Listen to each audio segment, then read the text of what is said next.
వంటల ప్రపంచంలో విప్లవాత్మక మార్పులు వస్తున్నాయి. ఆటోమేటెడ్ రోబోటిక్ చెఫ్లు వంట మాస్టర్లుగా అవతారమెత్తుతున్నాయి. ఇదే మార్పుని అందిపుచ్చుకుంటూ ఏఐ సాయంతో తెలుగు వంటల నుంచి ఉత్తరాది చైనీస్ ఆహారాల వరకు ఏ రుచులనైనా అత్యంత ఖచ్చితత్వంతో రోబోలే చేసేలా దీనిని ఆవిష్కరించారు ఆ యువ ఇంజనీర్లు. మరి ఆ రోబో చెఫ్ ఎలా పనిచేస్తోంది? పూర్తి వివరాలు ఇప్పుడు చూద్దాం.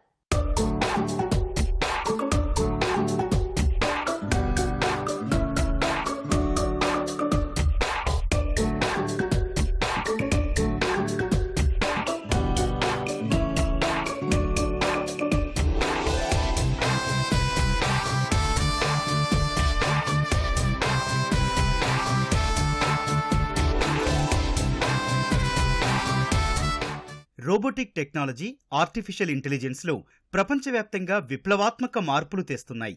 ఒక్క మాటలో చెప్పాలంటే వైద్యులు చేసే ఆపరేషన్ల నుంచి వంట చేసే షెఫ్ వరకు ఇవాళ అన్నీ రోబోలే చేసే పరిస్థితి వచ్చింది. పనిలో ఖచ్చితత్వంతో పాటు వేగంగా చేసేస్తున్నాయి.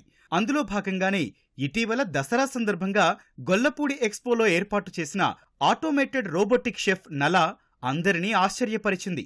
రోబో వంటల్ని రుచి చూసేందుకు ప్రజలు పెద్ద ఎత్తున పోటీ పడ్డారు.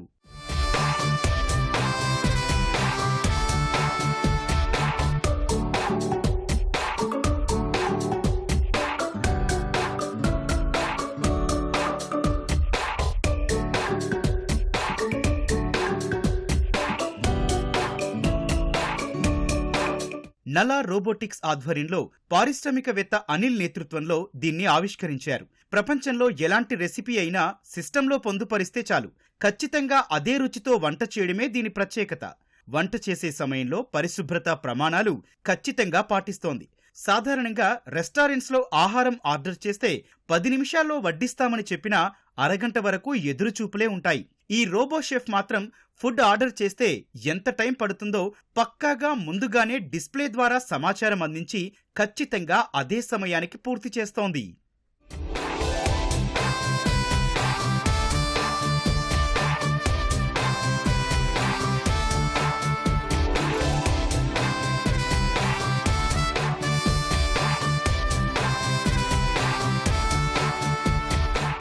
ఈ నలా షెఫ్లో ఉండే మరో ముఖ్యమైన అంశం ఒకేసారి 2-3 వంటలు చేసే సామర్థ్యం. వంట మనిషి పొరపాటున ఒక్కోసారి ఉప్పు, కారం, నూనె ఎక్కువ లేదా తక్కువ వేసినప్పుడు రుచి మారే అవకాశం ఉంటుంది. నలా షెఫ్లో అలా ఏముండవు. కూరల్లో ఉపయోగించే ఉల్లిగడ్డ, టమాటో, వివిధ రకాల పదార్థాలు వృధా కాకుండా అరికట్టవచ్చని చెబుతున్నాడు రోబో షెఫ్ ఇంజనీర్ కేశవ్. నాలా రోబోటిక్స్ టీమ్ చే డెవలప్ చేయబడిన ఇదొక సిస్టమ్. ఇండియన్ ఫుడ్స్ కానీ చైనీస్ ఫుడ్స్ కానీ ఏదైనా ఉంటే ఆటోమేట్ చేస్తాం మన ఫుడ్ ని. ప్రాసెస్ అనేది సింపుల్ అండి. ఇప్పుడు మాన్యువల్ గా చేసే రెసిపీ ఏదైనా ఉంది అంటే దాన్ని మనం ఫస్ట్ అబ్జర్వ్ చేస్తాం. అబ్జర్వ్ చేసిన తర్వాత సిస్టమ్ లో స్టెప్ బై స్టెప్ మనం ఫీడ్ చేస్తాం. దాంట్లో ఒక్కసారి ఫీడ్ చేశారంటే మీరు ఎన్ని సైకిల్స్ ఇచ్చినా ఎన్నిసార్లు ఇచ్చినా కానీ మీరు ఫస్ట్ సారి ఏదైతే టేస్ట్ వచ్చిందో అదే టేస్ట్ మీరు ఎన్ని సైకిల్స్ ఇచ్చినా కానీ అదే కన్సిస్టెన్సీతో మనకు వస్తుంది.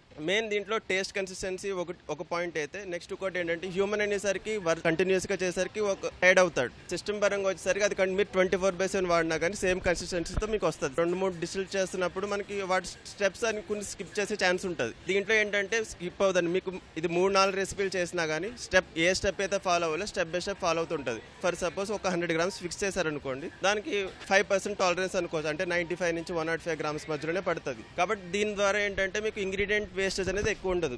భవిష్యత్తులో ప్రపంచవ్యాప్తంగా రెస్టారెంట్లు, ఫుడ్ కోర్టులు వీటినే ఏర్పాటు చేసే అవకాశాలు ఎక్కువగా ఉన్నాయి.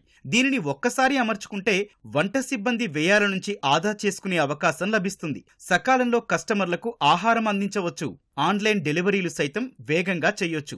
దీని విలువ సుమారు 50 లక్షల వరకు ఉండొచ్చని చెబుతున్నాడు ఈ యువ ఇంజనీర్. ఇప్పుడు హ్యూమన్ చేసేటప్పుడు మిస్టేక్ అవ్వచ్చు, కొంచెం స్పైస్ ఎక్కువ అవడం అని, సాల్ట్ ఎక్కువ అవడం ఇలా జరగవచ్చు. బట్ దీంట్లో మీరు ఫస్ట్ సారి ఏదైతే ఫీడ్ అవుతుందో అదే ప్రాసెస్ ఫాలో అవుతుంది మాట సేమ్. కాబట్టి మీకు టేస్ట్ పరంగా వేరియేషన్ అనేది పెద్ద ఉండదు. దాంట్లో ఒక్కొక్కరిది టేస్ట్ బడ్స్ ఒక్కొక్కలా ఉంటాయి. ఒకరికి మీడియం స్పైస్ ఎక్స్పెక్ట్ చేస్తారు, ఒకరు హై స్పైస్ ఎక్స్పెక్ట్ చేస్తారు, ఒకరు లో ఎక్స్పెక్ట్ చేస్తారు. కస్టమైజ్ చేసుకోవచ్చు. ఒక రెసిపీ ఇచ్చినప్పుడు మీరు లో పెట్టుకోవచ్చు, మీడియం పెట్టుకోవచ్చు, హై పెట్టుకోవచ్చు. అంటే రెసిపీ కస్టమర్ ఒపీనియన్ బట్టి మనం రెసిపీ అనేది మనం టీచ్ చేసుకోవచ్చు. మనం దాంట్లో సిస్టమ్ అనేది ఒక ఎత్తు అయితే యూజర్ ఇంటర్ఫేస్ అనేది మనం ఎలా డెవలప్ చేసామంటే ఒక కామన్ మ్యాన్ అర్థం చేసుకునేటట్టు ఈజీగా డెవలప్ చేస్తాం యూజర్ ఇంటర్ఫేస్ అనేది. ఫస్ట్ ఏదైనా రెసిపీ చూసాడంటే మాన్యువల్గా చేసిన రెసిపీ వాడు చూసి ఆ స్టెప్ బై స్టెప్ ఫీడ్ చేసుకుంటే ఏ స్టెప్లో ఎంత క్వాంటిటీ వేయాలి, ఏ స్టెప్లో ఏ ఇంగ్రీడియంట్ వేయాలని దాంట్లో ఫీడ్ చేస్తాడు. అట్ ది సేమ్ టైం ఏ స్టెప్లో ఎంత ఫ్లేమ్ ఉండాలి, యాక్షన్స్ కూడా మనం దాంట్లో ఉంటే ఆప్షన్స్ మనం దాన్ని బట్టి సెలెక్ట్ చేసుకోవచ్చు. ఆ రోబోట్ అనేది మనకి ఫ్లెక్సిబుల్గా ఉంటుంది. మీకు ఏ యాక్షన్ కావాలంటే ఆ యాక్షన్ రోబోట్లో మనం టీచ్ చేసుకుని మనం దాంట్లో పెట్టుకోవచ్చు. దాంట్లో ఈ రోబోని పూర్తిగా ఏఐ టెక్నాలజీతో రూపొందించారు.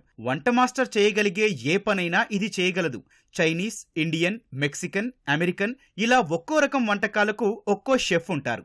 ఈ నలా షెఫ్ ఒక్కటే అన్ని రకాల వంటకాలు చేస్తోంది.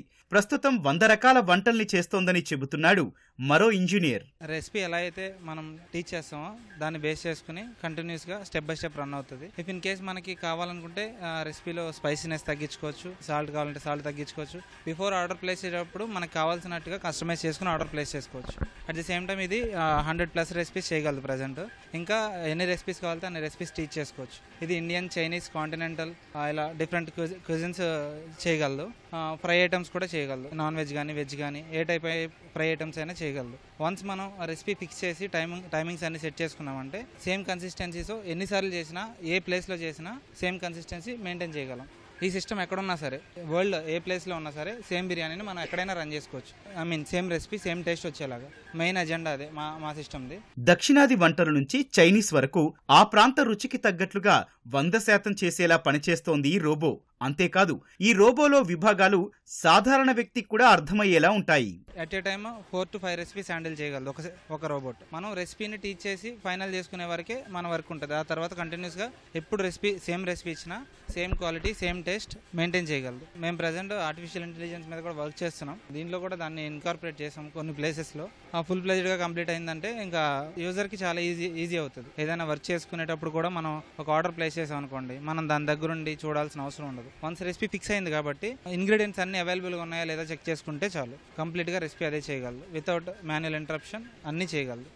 కటింగ్స్ లాంటివి అయితే మనం ప్రజెంట్ మాన్యువల్గా చేసి పెడుతున్నాం. మిగతా అన్ని కంప్లీట్గా రెసిపీ స్టార్ట్ టు ఎండ్ వరకు సర్వ్ ఒకటే చేయదు. ప్రజెంట్ సర్వింగ్ స్టేషన్ వరకు పెట్టే వరకు కంప్లీట్గా చేయగలదు ఏ రెసిపీనైనా. రోబో షెఫ్ని రెస్టారెంట్, హోటల్ నిర్వాహకులకు అందిస్తే ఎంతో ప్రయోజనం కలుగుతుందని చెబుతున్నాడు పారిశ్రామికవేత్త అనిల్.